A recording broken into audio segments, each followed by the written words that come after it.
François-Xavier, est-ce qu'on pourrait avoir juste toutes les contrebasses G, H et K? Les contrebasses en pizz pour les équilibrer. Parce qu'on entend trop, on entend seulement, enfin surtout celles qui sont sur scène. Philippe Manoury. Ok. Alors on sort d'une répétition avec l'orchestre et les questions et en même temps l'enthousiasme est vraiment sensible. Les musiciens sont ravis d'être spatialisés dans la philharmonie. Comment êtes-vous arrivé à constituer cet instrument de musique qui est quand même en grande partie dédié à cette salle de la Philharmonie de Cologne? La première réflexion que je me suis faite, c'est qu'il y avait à peu près 2 siècles qu'on assoyait les musiciens de la même manière dans les orchestres, c'est-à-dire c'est comme s'il n'y avait qu'une seule manière de construire un orchestre. Donc depuis plusieurs années, j'ai cette question qui tourne en moi, et finalement, quand François-Xavier m'a proposé d'écrire cette pièce pour la Philharmonie, je dis que là, ce serait vraiment une bonne occasion pour justement mettre ces idées que j'avais dans la tête en réalisation. Et j'ai fait plusieurs voyages, j'ai été plusieurs fois dans la Philharmonie pour écouter, pour voir. Et ensuite, par rapport à ce que j'ai vu dans la salle, qui est une salle que j'adore personnellement, que je trouve qui est magnifique, qui est très belle déjà, qui sonne très bien et qui est très pratique parce qu'on peut mettre vraiment des musiciens un peu partout. Il y a beaucoup d'endroits. Je me suis dit voilà, que ça allait être la bonne solution. Enfin, ça va être le moment ou jamais pour expérimenter ça.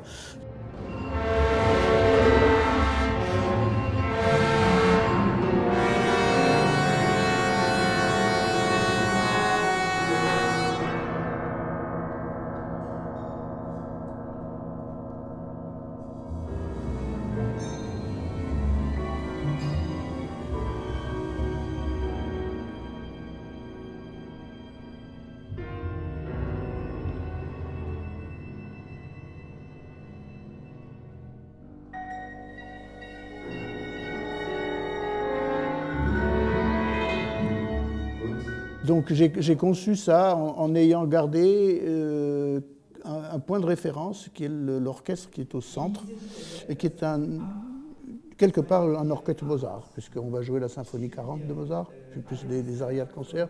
Donc j'ai voulu garder cette référence à Mozart, c'est-à-dire qu'il y a des cordes et 2 corps.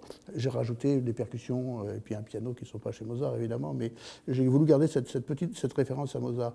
Et tout le reste, je l'ai séparé, enfin je l'ai distribué en cercle. C'est pour ça que ça s'appelle ring, c'est parce que c'est un anneau sonore qui tourne autour du public. L'idée n'était pas de faire de la spatialisation pour faire de la spatialisation, pour faire des effets de spatialisation. L'idée était de concevoir une polyphonie différente. C'est-à-dire que quand on a affaire à des musiciens qui sont séparés vraiment de plusieurs mètres et qui jouent des voix différentes, ces voix sont... plus on sépare les musiciens, plus on gagne en profondeur polyphonique. Puisque là, s'ils étaient tous ensemble, on ne pourrait pas les distinguer les uns des autres. Mais c'est le fait de les séparer géographiquement qui joue.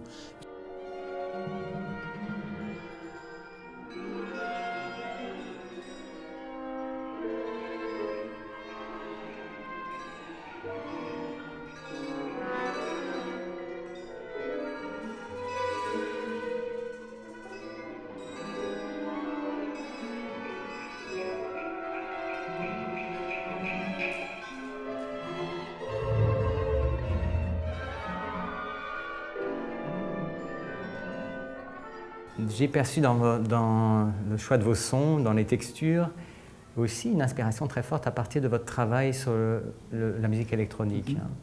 Est-ce que vous pourriez nous expliquer quelle est l'interaction entre ces 2 focus de votre créativité? Avec la musique électronique, ce qui est intéressant et ce qui a rebondi sur mon écriture d'orchestre, c'est que maintenant de la musique électronique, mais depuis avec les procédés informatiques en temps réel que j'utilise, qui sont très développés, on peut avoir des micro-éléments, des micro-organismes musicaux qui tournent indépendamment les uns des autres, qui appartiennent au même monde, mais on peut en avoir 100, 150, 200, enfin des petits processus. Qui sont déclenchés en temps réel. Qui sont déclenchés en temps réel et qui bougent aléatoirement, qui se causent les uns avec les autres. Enfin, on peut faire des choses assez complexes. Et je me suis dit que ça, c'est dommage d'avoir dans l'orchestre quelque chose comme, par exemple, je sais pas moi, 60 instruments à cordes, et de ne les traiter que comme un bloc. Alors que maintenant, on peut les traiter. Il y a beaucoup de passages dans cette pièce dans lesquels les instruments jouent de manière synchrone pour être synchronisés les uns avec les autres. Mais il y a des passages où d'un seul coup, la texture, d'un seul coup, s'individualise et chacun joue. Chacun joue. Donc, il y a une dispersion du son pour créer des textures qui, elles, effectivement, viennent de la musique électronique, de ma pratique de la musique électronique, que j'intègre maintenant dans la musique instrumentale. Groupe K, dynamisch, lauter, Geigen, Flöten, Oboen, alle die Gruppe hier können ein bisschen mehr spielen. Und auf der Bühne können wir relax. Wegen dynamique. Asseoir, disons, le public à l'intérieur de l'orchestre et non pas à l'extérieur de l'orchestre. Ça, j'ai plusieurs raisons de le faire. Mais aussi, ça m'a intéressé de briser un petit peu le rituel du concert. C'est-à-dire que le rituel, bon, l'orchestre arrive, quelques applaudissements, on s'accorde, silence, le Kapellmeister rentre, applaudissements, ensuite le chef arrive. Là, les musiciens vont arriver sur un timing très précis que j'ai écrit dans la partition. Ils vont arriver groupe après groupe, ils vont se placer dans la salle et ils vont faire ce qu'ils font d'habitude, c'est-à-dire ils se chauffent, ils jouent des traits, des gammes, ils parlent ensemble, ils s'accordent, ils répètent des extraits. Donc on entend comme ça des bruits de musique et de temps en temps, on va entendre des séquences qui interviennent, qui vont donner au public l'idée que ce qu'ils entendent, c'est déjà de la musique composée. Ce n'est pas juste des musiciens qui font du warming-up, qui s'échauffent. Et ces moments-là vont être de plus en plus denses, ce qui veut dire que le public va se poser la question, mais peut-être que la pièce est déjà commencée et on ne s'en est pas aperçu.